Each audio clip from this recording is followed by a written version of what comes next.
Hello and welcome to our first In Between the Sessions chat with some of our INDE Awards and INDE Summit sponsors. I'm Jan Henderson and it's a pleasure to be with you all today. With me this morning are Michael Alves, Director of Schomburg and Alves, sorry Michael, for Zenith, Robert Warner, General Manager of Bosch, Stephen Higgins, Lixil Water Technology Grower, ANZ, and Dr. Helen Norrie from the University of Tasmania, the moderator of the session we've just seen, Finding and Financing Sustainability Indo-Pacific Built Environment Case Studies, will join us hopefully at some point. I'm here, Jan. You're here. Oh, Helen, you're right down the bottom, but I can see you now. Well, Helen, what a discussion that was. What a variety of perspectives. Can I start the proceedings with you? What did you take away from the discussion this morning? What actually struck you? Was there something that really stood out? Yeah, I think the thing is that this is a problem that needs everyone to be on board. Like, we all need to get on board with things, and there's so many scales at which people can operate and in so many different ways. I really liked the way that Jeremy Smith was just saying that his students ask, what can we do? And he said, you're already doing it because you're asking the question. And the way that he also said that 4-year-olds are already asking the question. So I think we're involved in the conversation, and there's so many amazing examples out there. It's a bit like, before COVID, we were all saying we couldn't possibly use all these online tools, and when we were forced to do it, we could. And I think we've just got to see all of the sustainability issues as the same and realise that it's not optional. It doesn't start next week. It actually starts today. Right. Okay. Look, Michael, I know that we were just having a chat beforehand and you were very taken with the different perspectives. What did you find most interesting about the panel discussion? Look, I think everyone had some real pearls. Listening to Yuan and the importance of government policy in actually encouraging investment in sustainability. Listening to, who was it as well, Emma, and saying how major super organisations, companies with deep pockets and long time horizons are actually investing in these sorts of programs. As well as the importance of customers being sold a really compelling story about what luxury looks like and how sustainability is part of that. Compelling stuff. You're a designer and you've worked extensively and for many years with Zenith. I know that sustainability is at the heart of what you do. Can you talk a little bit about the products, how you meet the criteria that you and Zenith set? Yes, of course. Look, this thing about policy has been a huge shaper of how things are done. And while there aren't regulations around sustainability specifically to do with furniture, there are certainly voluntary standards which the Green Building Council, GECA, Green Guard, the FSC are all very, very active on. So we really rely on those organisations and those independent certification systems to actually show and demonstrate that the work, the designs that we produce actually don't have the nasty chemicals in it. They're using sustainable forestry, timber products. Those sorts of things are imperative so that people can actually trust that what a supplier is claiming is actually true. Right. Okay. Robert, let me talk to you about how your company is involved with the, sustainability practices, and that's Bosch. What are you involved with? I think, Jan, there's been a really significant shift over the last 10 to 15 years. Previously for us, it was being able to provide appliances that were either water or energy efficient that can help contribute to a particular rating on a building. And that's still important when we hear things such as more than 70% of the world's emissions are coming out of cities. Our product plays a big role in helping developers and designers meet certain standards. But for us, it's a lot broader. And Bosch as a business has really had a goal to create zero emissions and be carbon neutral by 2020. For us, that's both our direct sphere and indirect sphere. And equally, on top of that, I should say, we're really looking at implementing what we call sort of a circular economy. So we're fully aware of our responsibility to produce efficient product, but equally we want product that can then be reused. We're looking at a number of initiatives around leasing that after a particular lifetime, or being able to repurpose that back after life. So it started, a while ago in contributing to the buildings, and that's still really important for us, that we can provide really efficient product. However, it's a lot more holistic for us as a company. Great. It's really interesting. Stephen, what about you? How is Grower, contributing and, trying to embrace the ideas of sustainability?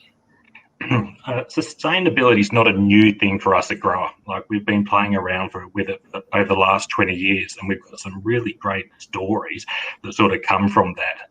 I think what it really drills back to is our core values, which are quality, technology, design, and sustainability.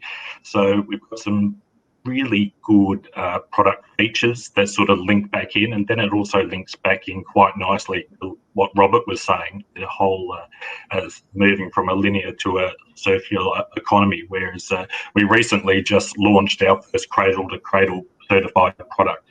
So we've got 5 or 6 within the range, and we're looking at increasing that. So it's different elements that go into manufacturing that product to make sure that it's got longevity, and then that we're able, the materials that go into manufacturing that product, and then the end of life and how it can actually be recycled and repurposed and reused again. So we're really sort of proud of that. I think we've got some other nice sort of elements to what we do, and it actually links into what was said in the previous session about new luxury and then partnerships. As a manufacturer, we play a really big part in that. We've got a big responsibility, especially playing in the water space, which is one of the most limited resources, of how we work with water. So we've got some really good examples of how we can actually demonstrate water saving through the actual use of the product, but then how the product is actually made. Can you tell me a little bit more about, the partnerships that you have, and then the products, that result in those partnerships as well? I think sort of product-wise, there's some key product sort of features that really jump out to me. I think we make toilets, and we especially designed to make sure the way that the water actually splashes around in the toilet, to use less water and clean it back through. We have what we call our Eco Joy, which is our sort of water saving. So it'd be easy to put a restrictor into a shower and it'd be compromised. What we actually do is we make sure that each nozzle is designed perfectly to make sure you get that full spray as it comes out, but still water saving. So our guys take it really seriously. There's different features within those showers, so you can actually change the functions. So if you want to reduce the volume while you're rinsing your hair or whatever, or you want to pump it up to actually get the shampoo out of your hair, you're able to play around with that kind of stuff. So there's some really cool stuff that the guys at Grower are actually doing it, and we're quite sort of proud of. I think to quickly finish off on, because I'm stealing everyone else's time, is around is our plastic story. I think we call it Grower Go Zero. So we've actually done that on 2 levels around our packaging, where we've actually reduced, I think we're running at about 98% of single-use plastic in our packaging, and it's seen some really great innovations in the way that we actually pack our products, the way that the pieces are put together in the box and they sit perfectly inside the box for the installer to install. And then we also recently, and it links into what a lot of the other guys were saying, we moved across to being CO2 neutral in all our production plants this year, and last year, in 2020, and then in 2021, all our sales offices will move across as well. And it sort of links in quite nicely also with how it's our 360-degree sort of view that we look at it. So it's around simple things like bags that we give our customers to take products away in. We don't make pens to give away to customers that aren't going to be sustainable. So there's all those sort of components to what we play with. So that's good news, Helen. it's sort of carrying on from what the discussion was about. Yeah. I think it's that same idea that if everyone does their bit and plays their part within their sphere of influence, then we can keep. It's lots of small steps can actually have a big effect. I guess it's sort of like the little raindrops in a big wave. I suppose. Yeah. Michael, as a maker and a designer, what are the processes that you go through to ensure, perhaps cite one of your, the products that you've made for Zenith? What are the steps that you go through to ensure that you're really doing best practice? Look, one of the things is to actually not to take our own words for it and not to become convinced of how wonderful an idea is. So to really open that up to scrutiny by independent bodies, organizations, systems that actually know a lot more than we do. So imperative that from the get-go we're designing to actually minimize carbon footprints, we're designing to actually maximize repairability. That's something really simple that is a really, really powerful way to actually make a stand for sustainability, and that it's just simply to make stuff easily repaired so that when one component breaks, you don't have to throw the other 99% that works well away. So it's outrageous that, with my Apple gear, I can have one tiny bit that go wrong and I'll have to replace the whole lot or spend hundreds of dollars to get that repaired. So we go out of our way to design stuff where if things get broken, you can actually replace it easily and inexpensively. There's a whole system to support that. Zenith are fantastic at the logistics behind that. And that's an important thing, to actually have the logistics and the manufacturing that actually supports that, rather than just simply design, trying to impose it, because designers can only influence so much. You need the whole system and the whole team, especially the manufacturers on board, to actually who are actually committed to that process. So designing stuff that actually lasts and actually then gets subjected to independent tests that show this thing can actually take a 120 kilogram person sitting on it repeatedly, jumping on it, and still not break. Now that's something that you simply cannot tell when you're actually putting something pen to paper. Right. That's sort of, Robert, you could sort of carry on with this idea of I've had a Bosch washer and dryer, not that I'm oversharing here, and nothing's ever gone wrong with it, but I just know I can call somebody up and they'll come and fix it if needs be. Yeah, I think a lot of what Michael said resonates with us at Bosch. I mean, we're a company that states we're invented for life, and I find it interesting when Michael spoke about the independent testing, and we build products that are invented for life. They're not invented for a test to optimize or maximize. They're actually, we make those machines so that they clean, they wash, but they do it really efficiently and effectively. And then we give customers choice. And so if it's a particularly dirty day or night in the kitchen, then you will have more energy, more water use, because you really have to get rid of that those soiled dishes. However, if it's a normal everyday use, you can use that eco wash function that will use less water and use less energy and be a lot more efficient. And as a brand, we want to make products that are designed for how you're going to use them, and for you to be able to apply the particular program based on your specific need. That's something that we've had in our mantra for a long time. And as technology evolves, we're able to create more and more opportunities to specifically tailor that. We're introducing a concept called Home Connect over the course of the next few months here, and that's going to allow even greater flexibility in the use of our products. The potential opportunity. What is Home Connect? So Home Connect will ensure that all of our products are connectable to the internet. And whilst that sounds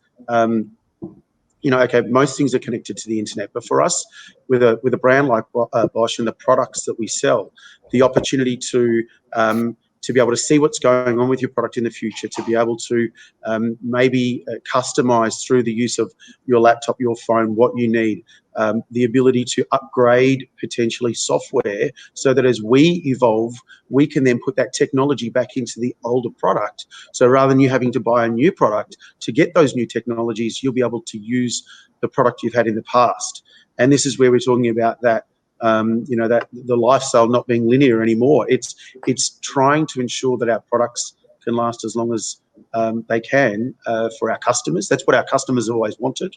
But I think we've got new and innovative ways to inject technology to actually extend the life of products and give our consumers better choice and better usability, which in turn will give greater sustainability and efficiency. You've brought up something here about what customers want. So, Stephen, what are customers saying to you that they want? I think an interesting point, just to quickly touch on what Robert was saying, was around technology. And I think we're starting to see a lot of that sort of feed through. And it's been an interesting one for us in the bathroom space to be able to integrate technology into the bathroom. But I think in linking it back to connecting it to the internet, but we're starting to see a lot of where we can actually link a lot of our products via Bluetooth, so you can actually monitor your water usage, and so you can actually go back and see if you, again, like Robert was saying, if you've had people over and you've had a big party, that your water usage has gone up. You're able to see what is actually happening with water usage throughout your home, and also be able to detect if there's leaks or problems like that. So even little things like micro sort of leaks, and so it'll send you a little alert to let you know that there's actually a problem in your home. So slowly dripping tap, and as Helen was saying, tiny little things that all join together to actually make a big difference. But if we all have a toilet that's leaking continuously, this app will actually alert you to that problem, or if there was a massive failure. And then also in the commercial space, we're actually able to monitor with things like sensor mixers and how often they get used, and then so it can actually change your cleaning regime, so you're using less energy through that process and less resources with people actually going in and cleaning that facility and using harsh chemicals and all that kind of thing, and limiting the amount of time that the sensor runs for. So we're starting to see a lot of that sort of stuff with the newer developments coming through, that people really trying to embrace technology, but with a sort of sustainable focus to it. Does it make a product more delicate, though, the more technology that you incorporate? I think that's what I love what we do. Our German research team are pretty put everything through its paces, and so we've got a new research and development laboratory that everything is about sustainability and getting products to market quickly. And we really, because we play in the commercial space as well and hotel space, that everything is designed to get a fair sort of beating. So it's designed to be intuitive, so you know how to turn it on, you know where how to make the water hot or make the water cold or increase the pressure. So it's sort of, we also have our brand name stamped over it. So we want to make sure that in 20 years time that people, it still looks as good and functions as well as it is the day it was purchased. Diving back to what Michael said, he was talking about being able to repair. I think one of my favourite moments of last year was we had a client ring our service desk, and she'd purchased a basin set from about 30 years ago, and we were able to get the spare parts. And so her whole home was this one range that we discontinued, but we still had the spare part. So she was able to get the new bits that go inside it and sort of update and continue to use that product. And the photos that came through, it was the best vintage bathroom I'd ever seen, but it still had the elegant sort of product sitting in there, and we were able to keep things running for us. So it was a great story. That's just what Robert was saying with, and we also have a question here, well, not so much a question, but a statement about the right to repair movement. Michael, it is about being able to reuse, to value, to hand down, if things are authentic, that's great. How do you feel about that? So that question was towards me, was it, Jan? Yes, it was actually, Michael. Yeah. The right to repair movement sort of works with what you were saying before about designing and manufacturing product. Look, I feel very strongly about that. It ties back in with what Jeremy Smith was talking about. Is to go, whether or not a manufacturer or a designer thinks of a product in a short time frame, as in get the sale done and then run a mile, or get the sale done and make sure you keep selling, but make sure that the client actually doesn't have much control over what they need to do to extend the life of that product. I'm all for taking that long-term view, which is a customer is a customer for life. Look after them. If they need stuff repaired, make it easy for them to actually replace that stuff easily and repair it, rather than always constantly having to upgrade, so that you keep your shareholders happy, which we understand because that's a fact of life. This stuff needs to be financed. But from a client perspective, the more clients actually speak up and say, I actually want to be able to repair my product and extend its life, the more people will listen. Well, that you're echoing just exactly what Robert and Stephen have said. Isn't this heartening, Helen, that you're hearing things like this? So you've got the panel discussion before, and then you've got companies that are embracing the ideals and the ideas of sustainability, and it's about using and reusing. Yeah, and I think what's happening here is this thing of scales. So I think on one hand, the stuff you were talking about, measuring and monitoring things, Robert and Stephen, it's a bit like that old saying, look after the cents and the dollars will look after themselves.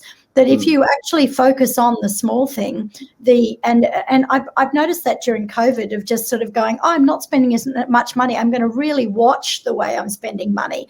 And then you suddenly realize you do things in a different way. But then at the other end, there's the idea of having a really broad narrative that people can buy into. And Ewan was talking about the whole idea about the need to work out a story and tell the way that that's actually told. So the right to repair is one thing. But the other thing Jeremy Smith was talking about was really great, was the iwi people in New Zealand.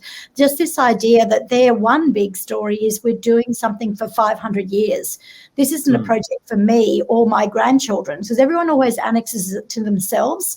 It's about me and my children and our grandchildren. But if you actually step beyond yourself and say, this is something for the next 500 years, and he made another really good point, if you can ask questions that you don't know the answer of for next Tuesday, then those questions can continue to drive what you're doing. So I think that difference between really looking at the micro of what you're looking at and actually continuing to step back to the macro, I think is really important, and keeping those ideas of long life, loose fit, low energy as another kind of background narrative, then these just sort of become mantras that allow you to slowly shift the way of thinking. Don't they say you've got to do things 7 times before it starts to become embedded? Yeah. At least. Or at least 100 times. There's all these theories about how many times you need to repeat something. And Helen, I think that's a great... Following on, Helen, from what you mentioned about was it the iwi people from NZ? Yeah. Zenith have this great program right now where not only is the timber that they're using FSC timber, so there's a whole system there to actually check that the rivers, the forests, they are actually intact for the lifetime of everyone who lives there. But they're also replanting a tree in Tasmania, surprisingly not, to actually make sure that we're investing in our own bioregion and going, well, there's a legacy in another 50, 60 years' time that will hopefully be used again as part of a circular economy. So there are companies actually taking the lead with these sorts of initiatives, because frankly, we're simply not getting that lead from the federal government instead of in terms of actually creating really, really aspirational goals. And it really has been, corporates and organizations, not-for-profits, banding together and saying, well, we actually can do a better job at leading this country and the society towards a better future. And that's what Emma was saying about governments not wanting to make aims for things they don't know how to achieve. Sorry, Robert. Exactly. No, Robert, that's quite all right, Helen. I connected really with what Michael had said. One of our 4 pillars in this carbon neutrality is that offset. And like you've mentioned there, we're investing in reforestation programs in the likes of Brazil and other parts of the world. And we're not doing, we have the luxury of being a privately owned company, not beholden to some of the other, I guess, handcuffs of different business models. But being a good citizen, it's not a corporate citizen, or it's just being a good global citizen and understanding that life beyond us is really important. And whether it's energy efficiency, whether it's us generating our own green energy, whether it's purchasing green energy from others, or whether it's looking at those offsets, there are a number of things we as a business can do, but other businesses can do, which has nothing to do with product and nothing to do with this being a 4-star or a 5-star washing machine that goes into that project. It's actually the right thing to do. And what I think we're seeing is a shift in mindset over the last few years, that people want to make the right decision. They are looking beyond today and tomorrow. And I think, Helen, you made a good point. Perhaps COVID has pushed that forward even further, because we know that maybe life is it's a very tender balance. But I think people in general and companies in general are looking beyond tomorrow and know that they have a role to play. I think that's very important. I've got to say that this is the perfect end. Unfortunately, I can't believe the time has just flown.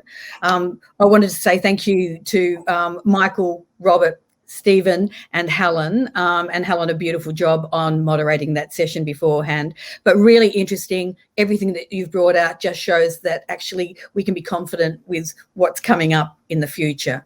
And thank you. Thanks everybody for your time today. Thanks, Jan. Thanks, Jan. Thanks, guys. Thank you. Thanks. Bye.